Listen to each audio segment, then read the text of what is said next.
So hello everyone, नमस्कार साथियों, स्वागत है आप सभी का एक बार फिर से डेली करंट अफेयर्स की क्लास में। और आज है साथियों आप लोगों की 1 फरवरी।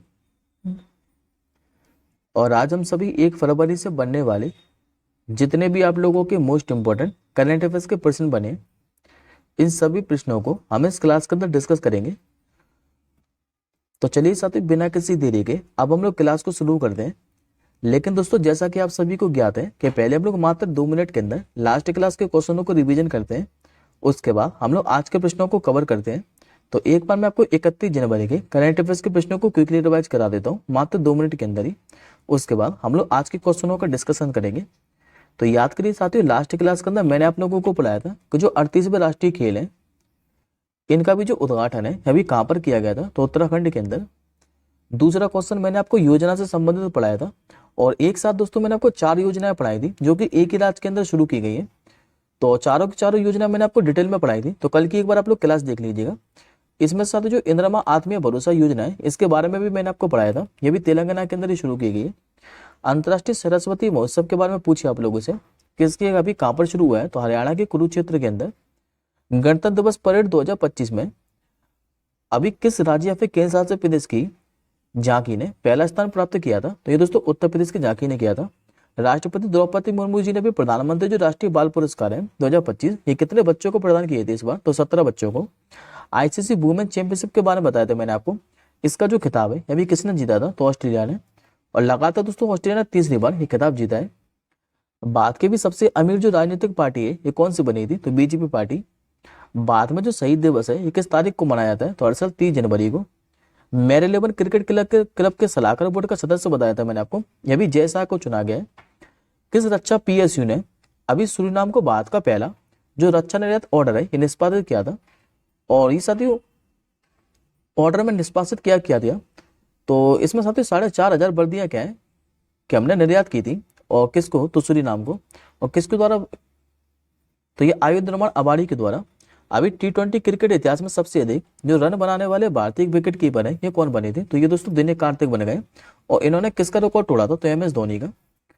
आई होप साथियों को 31 जनवरी के मैंने आपको जितने भी करंट अफेयर्स के प्रश्न पढ़ाए थे 10 के 10 ये क्लियर होंगे। अब बढ़ते हम लोग आज के प्रश्नों की ओर। तो आज का पहला प्रश्न दोस्तों आप लोगों के सामने रहा।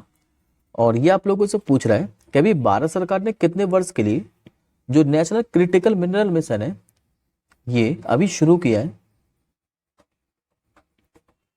तो पहले तो दोस्तों आप लोग इस प्रश्न का आंसर जानिए। ये किया टोटल 7 वर्षों के लिए। करेक्ट आंसर होगा आपको ऑप्शन नंबर डी। अब इस क्वेश्चन के बारे में आगे समझिए आप लोग। देखिए साथियों, भारत सरकार ने 2024-25 से लेकर 2030-31 तक के लिए क्या है कि 7 वर्षों के लिए जो नेशनल क्रिटिकल मिनरल मिशन है इसको मंजूरी दे दी है। और इस मिशन के तहत साथियों होगा क्या, तो इस मिशन के तहत जो भारतीय कंपनियां हैं ये देश के बाहर खनिज ब्लॉक हासिल करके महत्वपूर्ण खनिजों की खोज कर सकती है। और इस मिशन की लागत कितनी थी, तो 34,300 करोड़ रुपए। और जबकि साथ इसके लिए नोडल मंत्रालय कौन सा है, तो केंद्रीय खान मंत्रालय। अब एक बार दोस्तों आप लोग एडिशनल इन्फॉर्मेशन में देखिए। याद करिए दोस्तों, ये योजना मैंने अभी आपको पढ़ाई है जनवरी 2025 के अंदर ही। कभी 22 जनवरी 2025 को जो बेटी बचाओ बेटी पढ़ाओ योजना है इसके कितने साल पूरे हो गए, तो ये दोस्तों 10 साल पूरे हो गए। और जबकि इस योजना को शुरू कब किया गया था, 2015 के अंदर। इसके बाद मैंने आपको जनवरी 2025 में अभी बताया था कि जो स्टार्टअप इंडिया है इसके कितने वर्ष पूरे हो गए, तो इसके दोस्तों 9 वर्ष पूरे हो गए थे। जबकि स्टार्टअप इंडिया को शुरू कब किया गया था, तो ये 16 जनवरी 2016 के अंदर शुरू किया गया था। तो दोनों क्वेश्चनों को आप लोग रिलेट करके याद रखिएगा। अब बढ़ते हम लोग आज के दूसरे प्रश्न की ओर। आज का दोस्तों आपका जो दूसरा प्रश्न है ये आप लोगों का अपॉइंटमेंट से संबंधित है। आप लोगों से पूछ रहा है कि जो नागरिक उड्डयन सुरक्षा ब्यूरो है यानी कि BCAS, इसके भी जो नए महानिदेशक हैं ये भी कौन बने गए,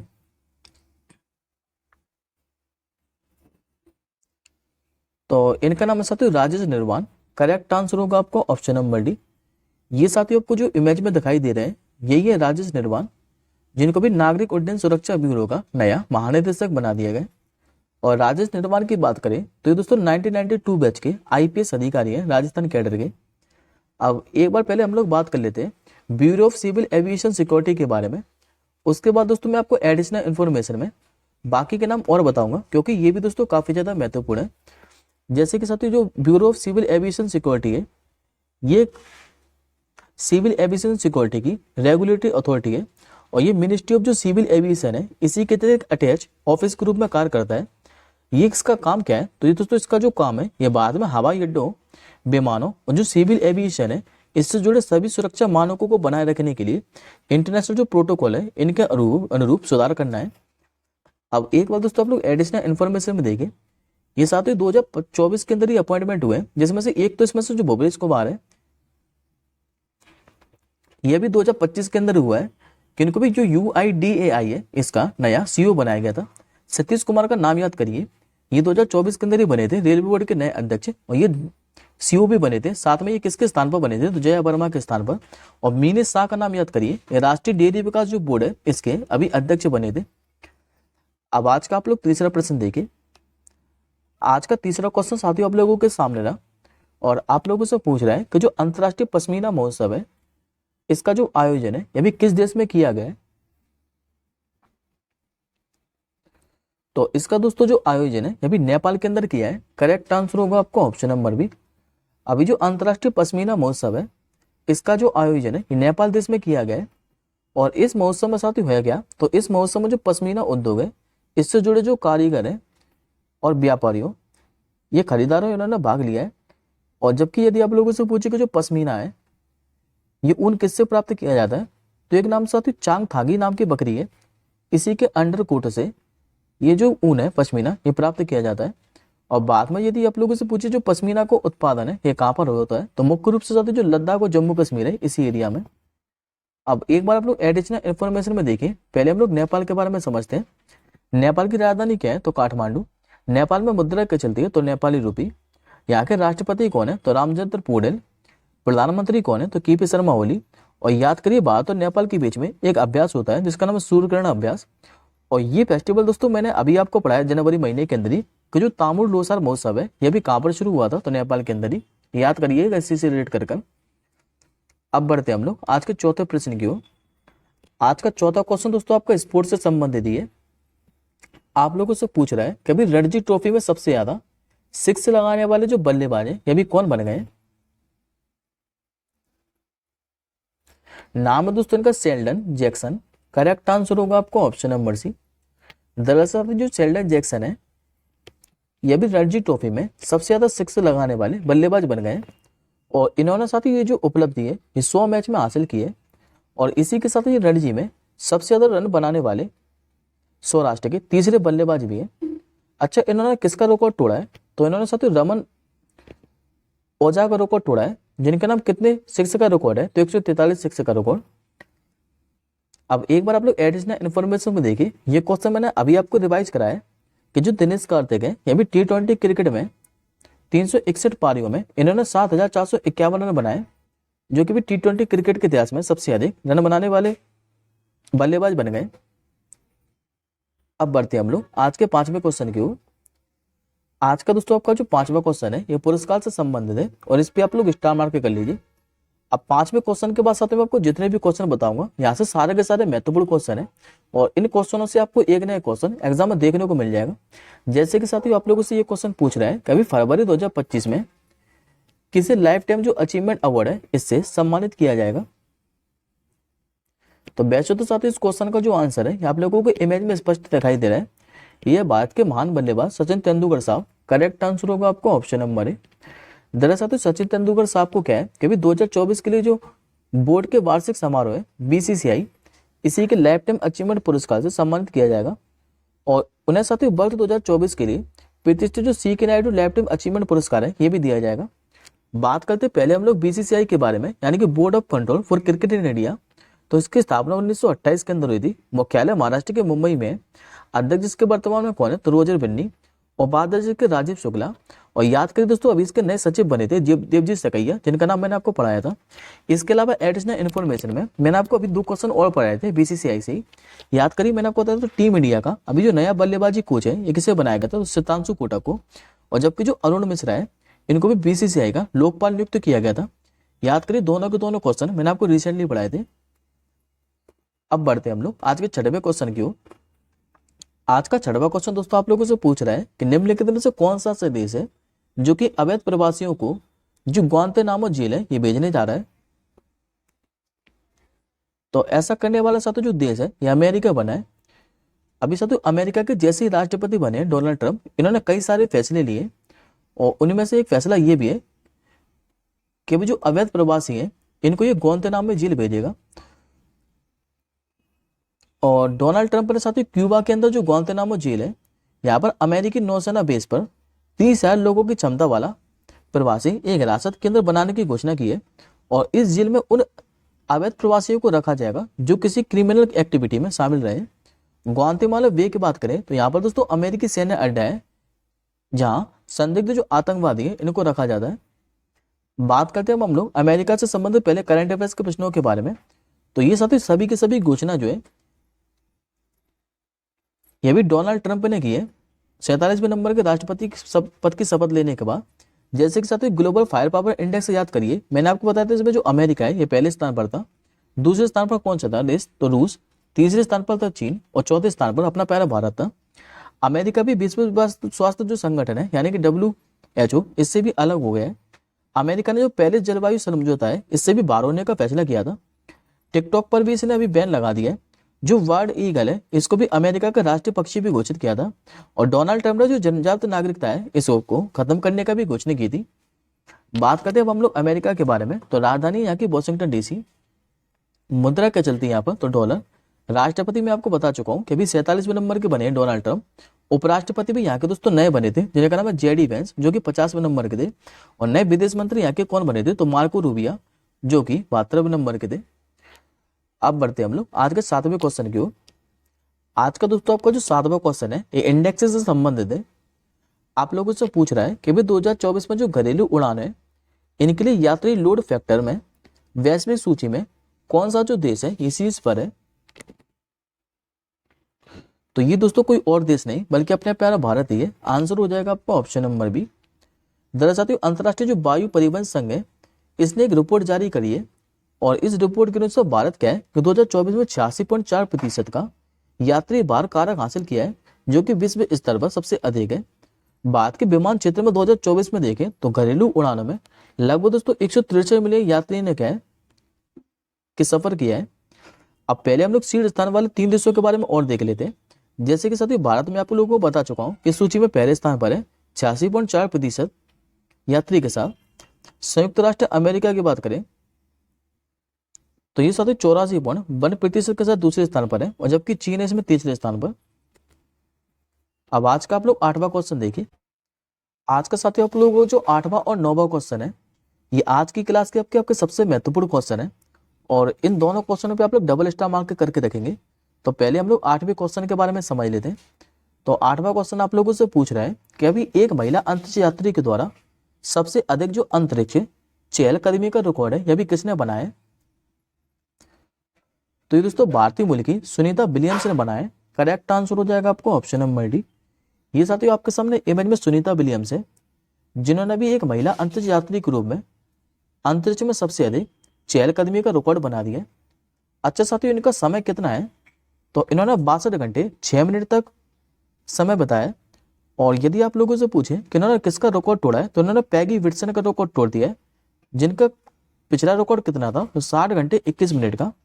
और वह अंतरिक्ष में चहलकदमी करने के मामले में नासा की अगर सर्वकालिक सूची में देखें तो ये चौथे स्थान पर है। खाली दोस्तों आपको यहाँ से 3 पॉइंट याद रखने हैं। एक तो सबसे अधिक जो अंतरिक्ष चहलकदमी का रिकॉर्ड है ये किसने बनाया, तो भारतीय मूल की सुनीता विलियम्स ने। कितने समय के लिए बनाया, तो 62 घंटे 6 मिनट के। और किसका रिकॉर्ड तोड़ा है, तो पैगी विल्सन का। यहाँ से आपको खाली 3 ही बातें याद रखनी है। अब बढ़ते हम लोग आज के 9वें प्रश्न की ओर। आज के 9वें क्वेश्चन पे भी आप लोग दोस्तों डबल स्टार मार्क कर लीजिए। हालांकि दोस्तों इस क्वेश्चन के बारे में मैं आपको पहले भी कई बार पढ़ा चुका हूं।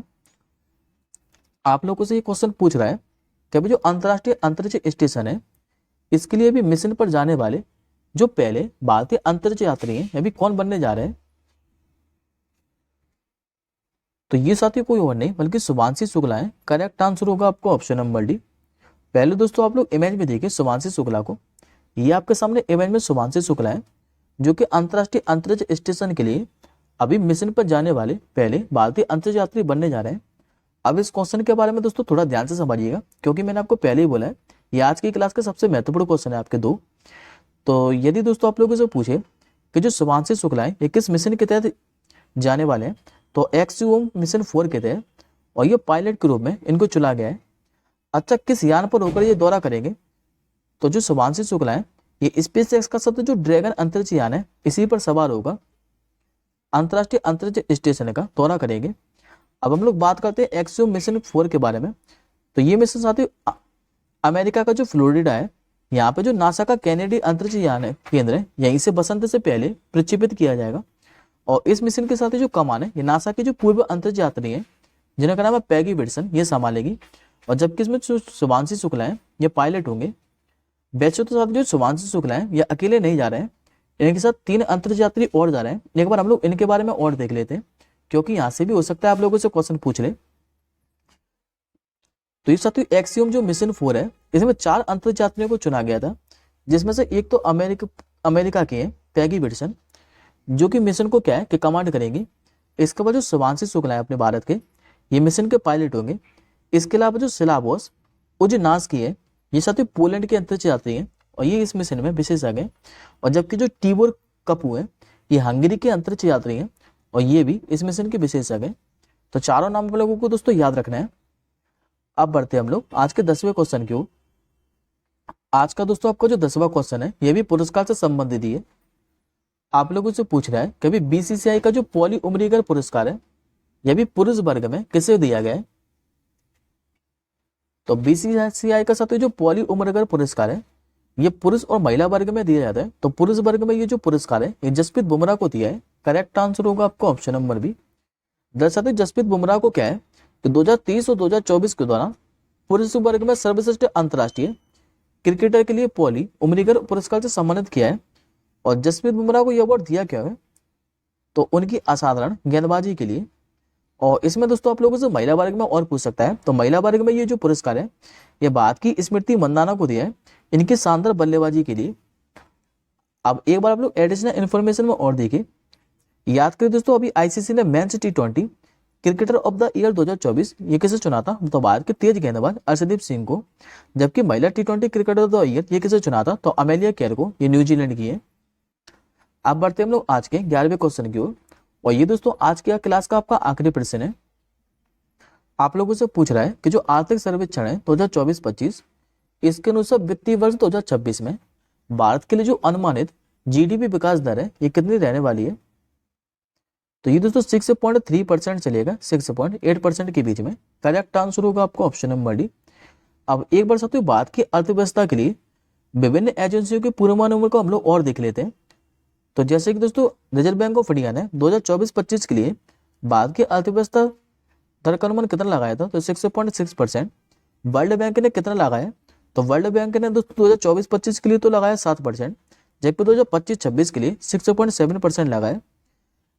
आईएमएफ की बात करें तो आईएमएफ ने 2024-25 के लिए भी 7% लगाया और जबकि 2025-26 के लिए बात करें तो 6.5%। एशियन डेवलपमेंट बैंक के बारे में बात करें तो इसने भी 2024-25 के लिए 7% लगाए और जबकि 2025-26 के लिए 7.2%। और बात करते हैं संयुक्त राष्ट्र के बारे में तो इसने 2024-25 के लिए 6.6%, जबकि 2025-26 के लिए 6.7% अनुमान लगाया। अब ये दोस्तों आज की क्लास का आपका क्वेश्चन ऑफ द डे है और इस प्रश्न का आंसर मुझे आप लोग कमेंट बॉक्स के अंदर बताएंगे कि भाई डीआरडीओ ने भारतीय सैनिकों के लिए कौन सा जो मल्टीलेयर क्लोथिंग सिस्टम है यह भी तैयार किया है। इस प्रश्न का आंसर मुझे आप लोग कमेंट बॉक्स के अंदर बताइएगा। और एक बात और साथियों, इस क्लास को सोने से पहले एक बार आप लोग पीडीएफ के माध्यम से रिवाइज जरूर कर लीजिएगा। आपको पीडीएफ हमारे टेलीग्राम ग्रुप पर मिल जाएगी और टेलीग्राम ग्रुप का जो लिंक है वो इस वीडियो के डिस्क्रिप्शन बॉक्स में है, तो आप लोग हमारे टेलीग्राम ग्रुप से जरूर जुड़ जाइएगा। अब हम जल्दी मिलेंगे कल अगली क्लास के साथ ही, तब तक के लिए जय हिंद, वंदे मातरम।